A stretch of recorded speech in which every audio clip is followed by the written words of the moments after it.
નમસ્કાર વિદ્યાર્થી મિત્રો, ધોરણ 11 કોમર્સ અર્થશાસ્ત્ર વિષયમાં પ્રકરણ 5 ઉત્પાદન ખર્ચ અને આવકના ખ્યાલો આ પ્રકરણ આપણો ચાલે છે.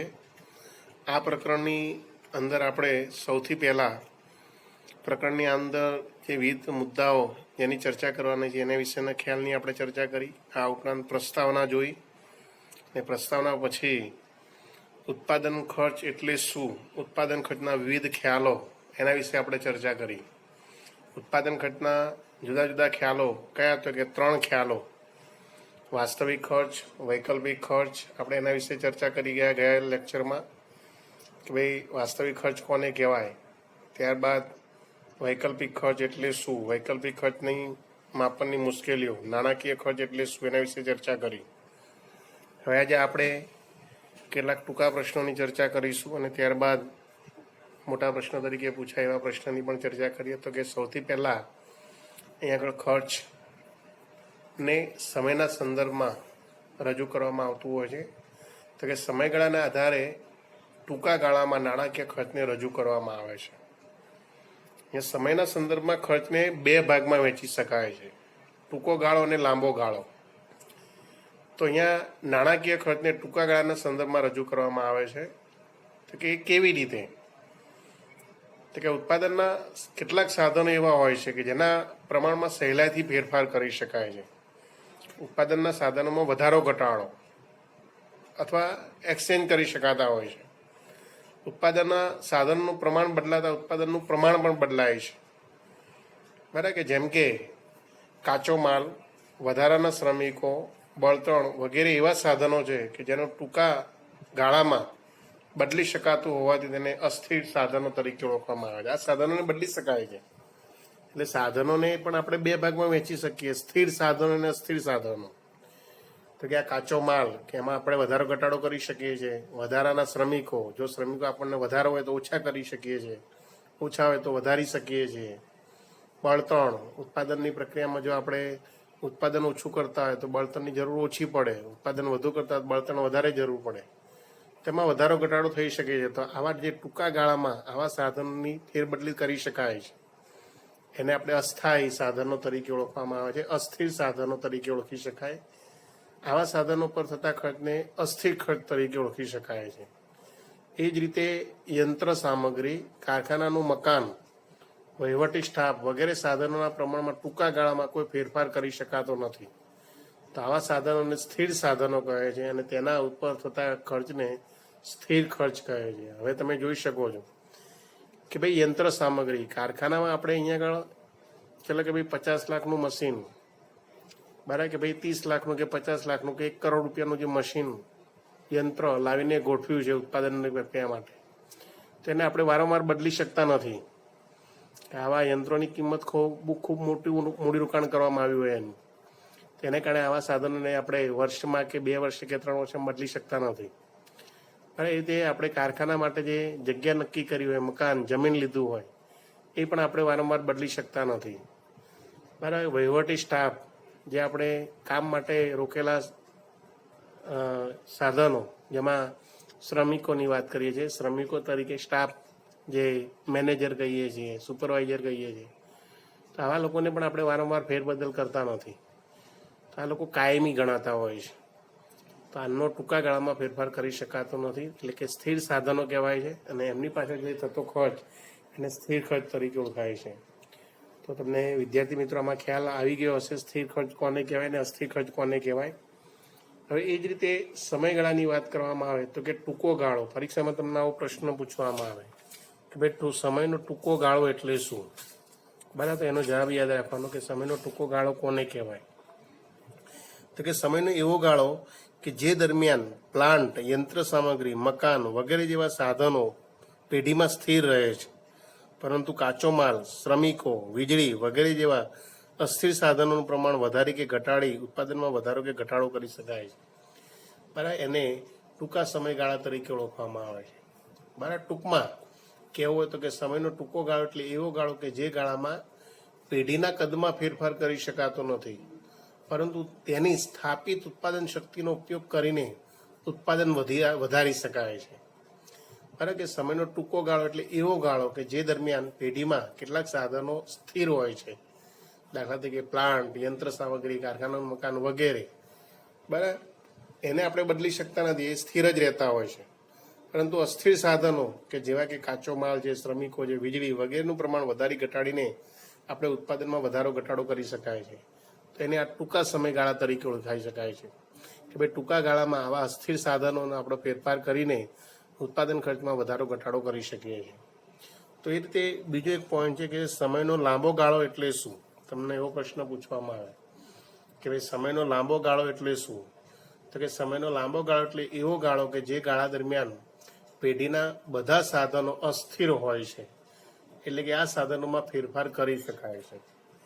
બરાબર કે જેમ જેમ પેઢી મોટી થતી જાય છે, વિસ્તરતી જાય છે, તેમ તેમ જે ઉત્પાદનના સાધનો પછી સ્થિર રહેતા નથી, એનું ખર્ચ પણ સ્થિર રહેતું નથી. લાંબા ગાળે બધા જ ખર્ચા અસ્થિર બનતા હોય છે. બરાબર, જેમ કે અહીંયા આગળ પ્લાન્ટ, યંત્ર સામગ્રી, કારખાનાનું મકાન વગેરેના પ્રમાણમાં વધારો કે ઘટાડો કરીને પેઢી ઉત્પાદનમાં વધઘટ કરી શકે છે. લાંબા ગાળે શક્ય બને છે. પેઢી લાંબા ગાળે નવી અને આધુનિક યંત્ર સામગ્રી વડે ઉત્પાદનનું એકમનું કદ પણ વિસ્તારી શકે છે. તો આમ લાંબો ગાળો એને કહેવામાં આવે છે. તો ફરી એકવાર યાદ રાખજો પેઢી કે ભાઈ સમયનો લાંબો ગાળો કોને કહેવાય? તો કે સમયનો એવો ગાળો કે જે ગાળા દરમિયાન પેઢીના બધા જ સાધનો અસ્થિર હોય છે. પ્લાન્ટ, યંત્ર સામગ્રી, કારખાનાનું મકાન વગેરે સાધનોમાં ફેરફાર કરી ઉત્પાદનમાં વધઘટ કરી શકાય છે, અને લાંબા ગાળા તરીકે ઓળખવામાં આવે છે. લાંબા ગાળા દરમિયાનમાં આગળ પેઢી ઉત્પાદનના સાધનોમાં ફેરફાર કરી શકે છે, એટલે કે આ સાધનો અસ્થિર બનતા હોય છે, એનું ખર્ચ પણ અસ્થિર ખર્ચ તરીકે અસ્તિત્વમાં આવતું હોય છે. તો આ રીતે ટૂંકા બે સવાલો આપણે જોઈએ. ટૂંકો સમયગાળો કોને કહેવાય અને લાંબો સમયગાળો કોને કહેવાય, એના વિશેની ચર્ચા આપણે અહીંયા પૂર્ણ કરીએ છીએ. પરીક્ષામાં આ રીતે પ્રશ્નનો જવાબ પૂછાય તો એનો જવાબ 2 ગુણમાં લખી શકાય. હવે એના પછીનો આગળનો મુદ્દો છે કે ઉત્પાદન ખર્ચનું વર્ગીકરણ. બરાબર, ઉત્પાદન ખર્ચને કેટલા ભાગમાં વર્ગીકૃત કરી શકાય છે? તો અહીંયા આપણે વાત કરતા હતા કે ભાઈ ટૂંકા સમય નાણાકીય ખર્ચનું ટૂંકા ગાળામાં વર્ગીકરણ કરી શકાતું હોય છે. નાણાં ખર્ચને ટૂંકા ગાળામાં 2 રીતે વર્ગીકૃત કરી શકાય છે. કે ભાઈ ઉત્પાદન ખર્ચનું વર્ગીકરણ 2 રીતે: ટૂંકા ગાળાનું ઉત્પાદન ખર્ચ અને લાંબા ગાળાનું ઉત્પાદન ખર્ચ.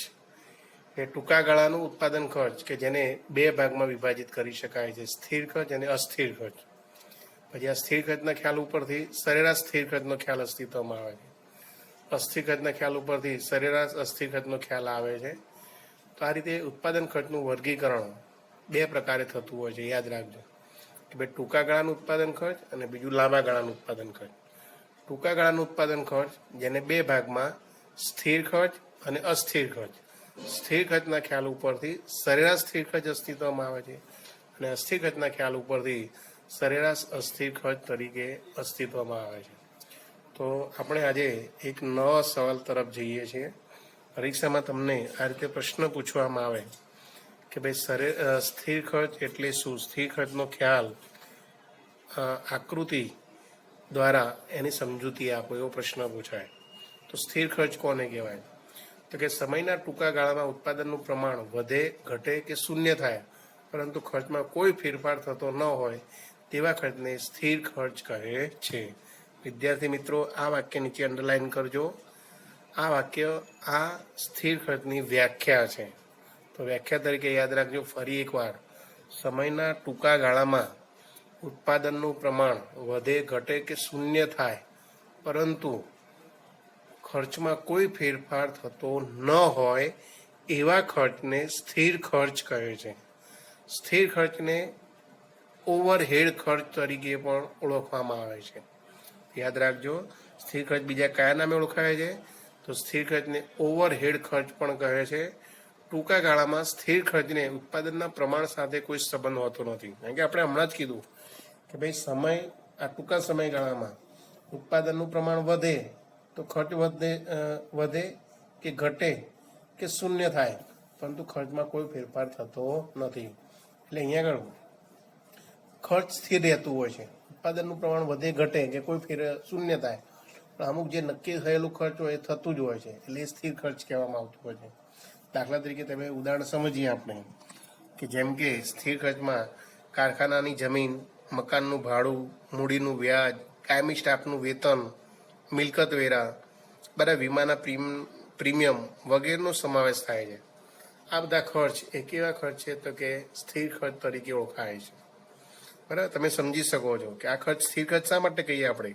કે દાખલા તરીકે આપણે ચલો કારખાનાની જમીન લીધી, તો એ કારખાનાની જમીન માટે જે આપણે રકમ ખર્ચ કરી હોય, અથવા આપણે વ્યાજે પૈસા લાવીને લોન જે ભરપાઈ કરતા હોય, એનો હપ્તો ભરતા હોય, એ નિયમિત એનો જે હપ્તા હોય એ ભરવો જ પડતો હોય છે. પછી આપણું ઉત્પાદન થાય કે ન થાય, પણ એ ભરવું જ પડતું હોય છે. કદાચ આપણે કારખાનું ભાડે લીધું હોય, કારખાનાનું મકાન ભાડે લીધું હોય, તો આપણે કારખાનામાં ઉત્પાદન કરીએ કે ન કરીએ, પણ જે કારખાનાનો માલિક હોય એને આપણે ભાડું ચૂકવવું જ પડતું હોય છે, એટલે એ સ્થિર ખર્ચ કહેવાય છે. કાયમી સ્ટાફનું વેતન, આપણે અહીંયા આગળ ઉત્પાદન પ્રક્રિયા શરૂ કરીએ છીએ, ફેક્ટરીમાં માણસોને રાખીએ છીએ, કર્મચારીઓને રાખીએ છીએ. એ ઉત્પાદન થાય કે ન થાય, પણ કર્મચારીઓને જે આપણે મહિને પગાર નક્કી કર્યો હોય, વેતન નક્કી કર્યું હોય, આપવું જ પડતું હોય છે. તો એ સ્થિર ખર્ચ કહેવામાં આવે છે. બરાબર, તો આ સમજી શકો છો વિદ્યાર્થી મિત્રો. બરાબર, જે કારખાનાનું લાયસન્સ ફી છે, બરાબર, કે મિલકત વ્યવસાય વેરો, તમે વ્યવસાય વેરો કારખાનામાં ભરવો પડતો હોય છે. વીમો લીધો હોય તો વીમાનું પ્રીમિયમ જે મહિને 6 મહિને અથવા વાર્ષિક જે આવતું હોય એ પ્રીમિયમ આપણે ચૂકવવું જ પડતું હોય છે. આ બધા ખર્ચા કેવા કહેવાય? જે સ્થિર ખર્ચ કહેવાય છે, કે જે આપણે ઉત્પાદન કરીએ કે ન કરીએ, બરાબર, તો પણ એ ચૂકવવા જ પડતા હોય છે. એને સ્થિર ખર્ચ તરીકે ઓળખવામાં આવે છે. હવે આ સ્થિર ખર્ચને આપણે એક અનુસૂચિ અને આકૃતિ દ્વારા સમજીએ તો અહીંયા તમે જોઈ શકો છો કે ભાઈ સ્થિર ખર્ચને આપણે ગાણિતિક અને ભૌમિતિક રીતે દર્શાવવું હોય તો સ્થિર ખર્ચની આવી આકૃતિ બનાવી શકાય છે. અહીંયા અનુસૂચિ આપી છે, આવી કાલ્પનિક અનુસૂચિ બનાવી શકો છો કે ભાઈ પહેલું અનુસૂચિનું જે પહેલા ખાનામાં ઉત્પાદનનું પ્રમાણ એકમો દર્શાવ્યા છે અને બીજું છે કુલ સ્થિર ખર્ચ દર્શાવ્યું છે. તમે શૂન્ય ઉત્પાદન કરો તો પણ ખર્ચ કેટલું છે? 100 રૂપિયા આવે છે. તો 10 રૂપિયા, 20 રૂપિયા, 30 રૂપિયા, 40 રૂપિયા, 50 રૂપિયા, જેમ જેમ તમારું ખર્ચ વધતું જાય છે, બરાબર, એકમોનું પ્રમાણ, ઉત્પાદનનું પ્રમાણ વધતું જાય છે, તો પણ ખર્ચ કેટલું? 100 જ રહેતું હોય છે. અહીંયા ખર્ચમાં કોઈ જ વધારો થતો નથી કે ઘટાડો પણ થતો નથી. તો આવા ખર્ચને સ્થિર ખર્ચ તરીકે ઓળખવામાં આવે છે. હવે આ જે કાલ્પનિક અનુસૂચિ બનાવી છે એના પરથી આપણે બાજુમાં આકૃતિ દર્શાવી છે. આકૃતિમાં તમે જોઈ શકો છો, આકૃતિ પેન્સિલથી દોરવાની હોય છે અને એ રીતે સમજાવવાની હોય છે કે આડી ધરી ઉપર OX ધરી જેની ઉપર ઉત્પાદનનું પ્રમાણ એકમમાં દર્શાવ્યું છે અને OY ધરી પર સ્થિર ખર્ચ રૂપિયામાં દર્શાવેલ છે. તમે જોઈ શકો છો કે જે અનુસૂચિ પ્રમાણે જે આપણે આકૃતિ દોરવાની છે, તો અહીંયા આગળ એકમો, બરાબર, કે ભાઈ ઉત્પાદનનું પ્રમાણ એકમોમાં 10, 20, 30, 40, 50 એ રીતે દર્શાવ્યું છે અને ખર્ચ પણ 20, 40, 60, 80, બરાબર, કે 100 એ રીતે દર્શાવવામાં આવ્યું છે. તમે જોઈ શકો છો કે શૂન્ય એકમનું ઉત્પાદન થાય તો પણ ખર્ચ કેટલો આવતું હોય છે? 100, બરાબર, કે જે આપણને OY ધરી ઉપરનું એ બિંદુ દર્શાવે છે. હવે 10 એકમનું ઉત્પાદન કરવામાં આવે તો પણ ખર્ચ કેટલું થતું હોય છે? 100, જે અહીંયા આગળ આકૃતિમાં બી બિંદુ દર્શાવે છે. એ જ રીતે 20 એકમનું ઉત્પાદન થાય તો પણ ખર્ચ કેટલું થતું હોય છે? 100, જે આકૃતિમાં સી બિંદુ દર્શાવે છે. આમ તમે જોઈ શકો છો ક્રમશઃ કે ભાઈ ઉત્પાદનનું પ્રમાણ 10, 20, 30, 40, 50, તો એ ઉપર આકૃતિમાં ABCDEF આ બધા બિંદુઓ જે ખર્ચ સ્થિર છે એવું દર્શાવે છે. અને આ ABCDE વૈકલ્પિક બિંદુને જોડતા જે આકૃતિ બને છે એને કુલ સ્થિર ખર્ચ રેખા તરીકે ઓળખવામાં આવે છે. તો આ રીતે સ્થિર ખર્ચ સ્થિર રહેતું હોય છે, અહીંયા બદલાતું નથી. તો એની સમજૂતી આ રીતે નીચે આકૃતિની નીચે સમજાવી છે, જે આપણે તમને સમજાવ્યું એ પ્રમાણે કે ભાઈ અનુસૂચિમાં દર્શાવ્યા પ્રમાણે અહીં આગળ પેઢી પેનનું ઉત્પાદન કરે છે. તો કે પેનનું ઉત્પાદન શૂન્ય હોય, 10, 20, 30 કે 40 કે 50 એકમ જેટલું કરે, પરંતુ ઉત્પાદન ખર્ચ દરેક વખત એક સરખું રહે છે, જે આપણે આકૃતિમાં જોયું ઉપર, બરાબર, ABCD એ દરેક એકમે સ્થિર રહે છે, 100 રૂપિયા રહે છે. આવા ખર્ચને સ્થિર ખર્ચ કહે છે.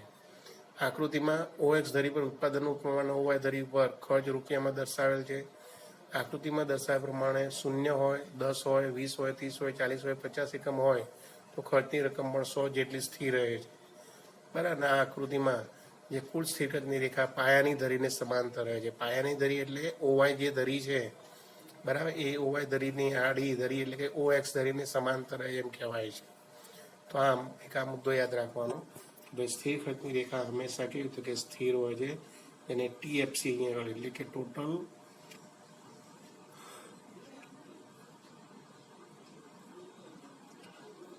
ચલો ત્યાર પછી આગળનો મુદ્દો છે અસ્થિર ખર્ચ. અસ્થિર ખર્ચ કોને કહેવામાં આવે છે તો કે જ્યારે અસ્થિર ખર્ચ એટલે કે જ્યારે ઉત્પાદનનું એકમ કે પેઢી ઉત્પાદનના અસ્થિર સાધનો પર જે ખર્ચ કરે છે તેને અસ્થિર ખર્ચ કહે છે. તો એની વ્યાખ્યા લખવી હોય તો શું લખી શકાય સાહેબ? તો અહીંથી તમે વ્યાખ્યા આપી શકો કે ભાઈ ઉત્પાદન વધતા, જો બીજી લીટીમાં વ્યાખ્યા આપેલી છે અહીંયા આગળ, ઉત્પાદન વધતા ખર્ચ વધે, ઉત્પાદન ઘટતા ખર્ચ ઘટે, ઉત્પાદન શૂન્ય થતા જે ખર્ચ શૂન્ય થાય તેને અસ્થિર ખર્ચ કહે છે. ફરી એકવાર યાદ રાખજો વિદ્યાર્થી મિત્રો, અસ્થિર ખર્ચ એટલે શું? ઉત્પાદન વધતા ખર્ચ વધે, ઉત્પાદન ઘટતા ખર્ચ ઘટે, ઉત્પાદન શૂન્ય થાય ત્યારે ખર્ચ પણ શૂન્ય થાય, એવા ખર્ચને અસ્થિર ખર્ચ કહે છે. બીજું કે આ અસ્થિર ખર્ચને અસ્થાયી, પ્રત્યક્ષ અથવા મુખ્ય ખર્ચ પણ કહે છે. આ અસ્થિર ખર્ચને ઉત્પાદનના પ્રમાણ સાથે સીધો સંબંધ છે. આપણે જોયું હતું કે ભાઈ સ્થિર ખર્ચને ઉત્પાદનના પ્રમાણ સાથે સંબંધ નથી, પણ અસ્થિર ખર્ચને ઉત્પાદનના પ્રમાણ સાથે સંબંધ છે. કેમ? કારણ કે આપણે જેમ ઉત્પાદનનું પ્રમાણ વધારે છે એમ ખર્ચ વધે છે, ઉત્પાદનનું પ્રમાણ ઘટાડે ખર્ચ ઘટે છે, ઉત્પાદન ન કરીએ જ નહીં તો ખર્ચ પણ શૂન્ય થાય છે. એટલે અહીંયા આગળ ઉત્પાદનના પ્રમાણ સાથેનો સીધો સંબંધ છે. હવે અસ્થિર ખર્ચમાં કોનો સમાવેશ થાય છે? ઉદાહરણ આપણે જોઈએ તો કે અસ્થિર ખર્ચમાં અહીંયા આગળ અસ્થિર ખર્ચમાં ઉત્પાદનના પ્રમાણની વાત કરીએ છીએ. ઓકે,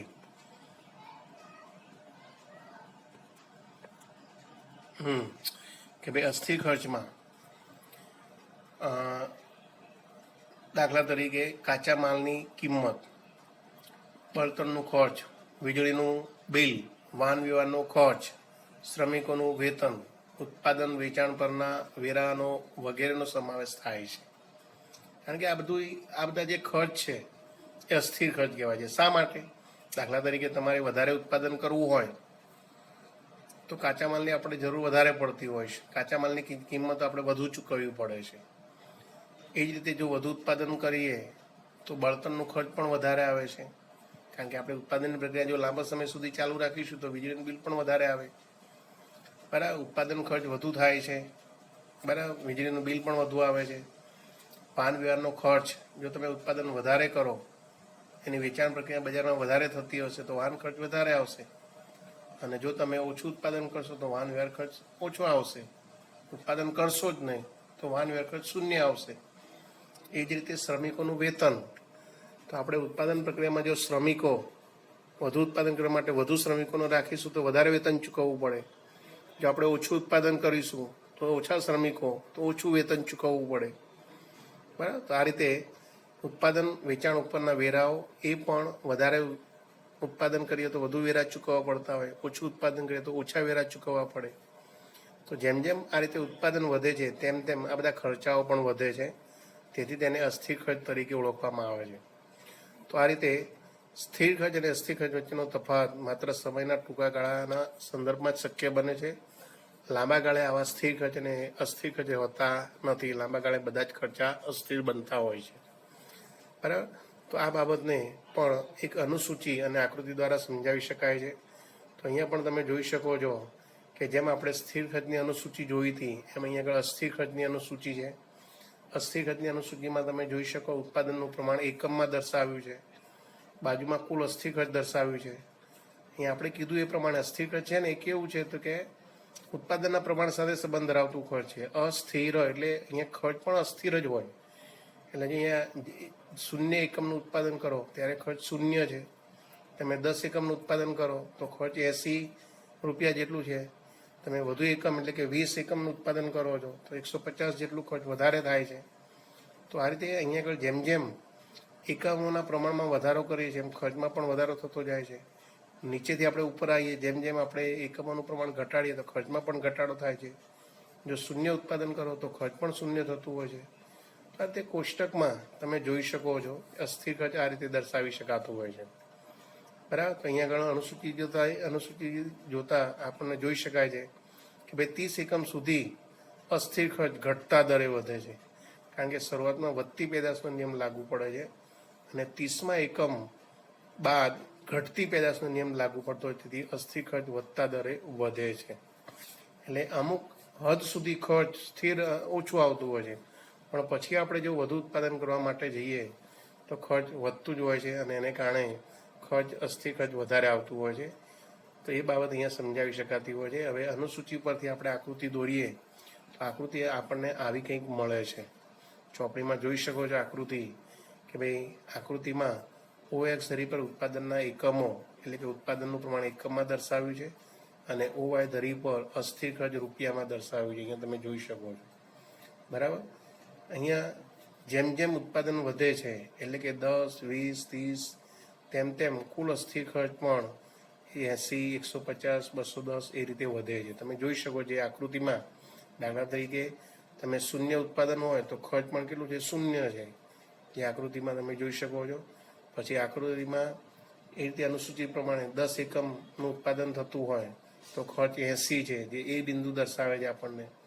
ત્યાર પછી ખર્ચ 20 એકમનું ઉત્પાદનનું પ્રમાણ 20 એકમનું હોય તો ખર્ચ 150 થાય છે, જે બી બિંદુ દર્શાવે છે. એ જ રીતે 30 એકમનું ઉત્પાદન થતું હોય તો ખર્ચ 210 થાય છે, જે સી બિંદુ દર્શાવે છે.